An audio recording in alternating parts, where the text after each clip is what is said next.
This is the actor Brenton Thwaites. He's very kindly volunteered his body for the following demonstration.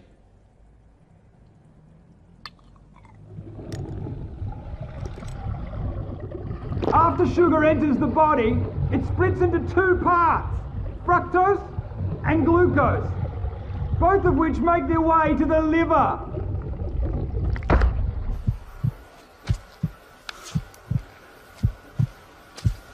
Now, once in the liver, the glucose is dealt with efficiently. It's either used immediately for energy, or it's stored for later, like a spare battery. But the fructose half of sugar is very different. The liver doesn't have a system to regulate the fructose because it was so rare in nature. So it hoovers it out of the bloodstream whether it needs it or not.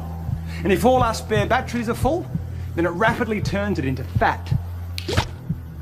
Some of that fat is going to stay in the liver, and you're going to have increased risk for insulin resistance and diabetes. What also happens is that this fat in the liver is then sent out into the bloodstream as triglycerides, which can lead to excess weight, plus blocked arteries and heart disease.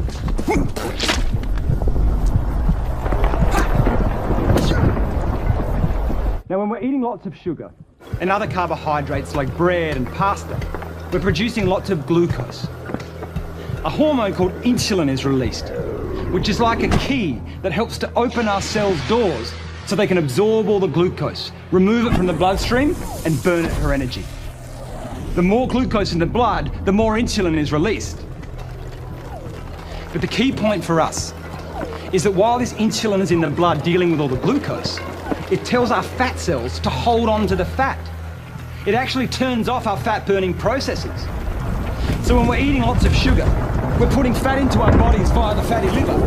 Plus, because of all the glucose, we maintain the level of insulin, which tells our fat cells to hold on to the fat.